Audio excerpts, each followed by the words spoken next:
क्रांतीची मशाल माझी आई. माझ्या आदरणीय माता भगिनींनो आणि बंधूंनो, आपल्या सर्वांना माझा सप्रेम जय भीम. आज या व्यासपीठावर उभं राहताना माझ्या मनात एकच भावना आहे, कृतज्ञ आहे. कारण प्रत्येकाच्या आयुष्यात कोणी ना कोणी आदर्श असतो, पण माझ्या आयुष्यात तो आदर्श दररोज माझ्या समोर जगताना दिसतो. ती म्हणजे माझी आई सावित्री शेवाळकर.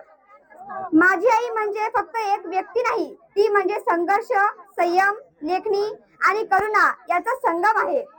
आज आपण ज्या यशस्वी पुरस्कार प्राप्त सावित्री शेवाळकर यांना पाहतो, त्यामागे अनेक वर्षांचा शांत संघर्ष आहे, अनेक रात्रींचं जागरण आहे आणि तरीही चेहऱ्यावर कायम असलेलं शांत हास्य आहे. माझ्या आईला नॅशनल फेलोशिप अवॉर्ड दिल्ली येथे मिळाला आहे, तसेच साहित्य दर्पण पुरस्कार हा पुणे येथे मिळालेला आहे. पण ती नेहमीच एकच गोष्ट म्हणते, पुरस्कार माझे नाही, हे माझ्या लेखणीवर विश्वास ठेवणाऱ्या माझ्या समाजाचे आहे. तिची अनेक पुस्तके प्रकाशित झालेली आहेत, जसे की शिक्षणाचा झुला, प्रीत सागर, वेलीवरची काव्य फुले, फुलबाग आणि माणुसकीचा मळा हा नवीन प्रकाशन आहे. ही पुस्तके केवळ वाचण्यासाठी नाहीत, ती विचार करायला शिकवतात, माणूस मधून उभं राहायला शिकवतात, माणुसकीचं बळ देतात. तसेच माझी आई कवित्री आहे, कादंबरीकार आहे, गीतकार आहे. तिची 3 गाणी युट्यूबवर प्रसिद्ध आहेत आणि हजारो मनापर्यंत ती पोहोचलेली आहेत. तसेच अनामिक प्रीत फुले या नावाने तिने तब्बल 450 चारोळ्या लिहिल्या आहेत. गेल्या 3 वर्षापासून माझी आई महिला बौद्ध धम्म परिषद याचे नेतृत्व करत आहे. या चळवळीमुळेच आज इथेही जैतवन बुद्धभूमी ही ट्रस्ट उभारलेली आहे आणि पंचशीलचा झेंडा अभिमानाने फडकवतो आहे.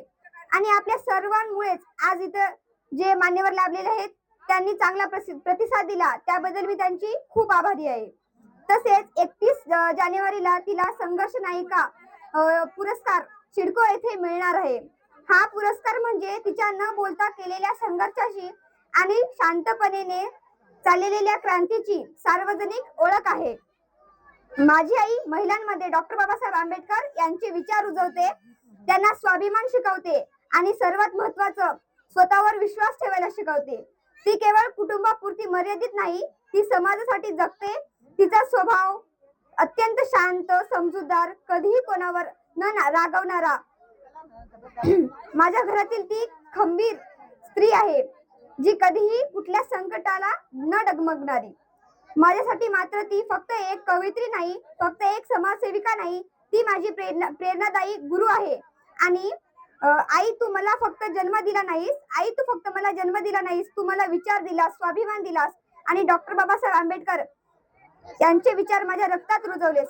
अशी आई मला लाभली, यासाठी मी स्वतःला खूप पुण्यवान समजते. तू शब्दांनी क्रांती घडवलीस, कर्तृत्वातून समाज उभा केलास आणि विचारांनी पुढच्या पिढ्यांना घडवल्यास. तुला माझा सतत नमन. ती शांत आहे म्हणून कमजोर नाही, ती शांत आहे कारण ती खोल आहे. आई म्हणजे आवाज नाही, आई म्हणजे मूकपणे पेटवलेली शांतीची मशाल आहे. जय भीम. धन्यवाद.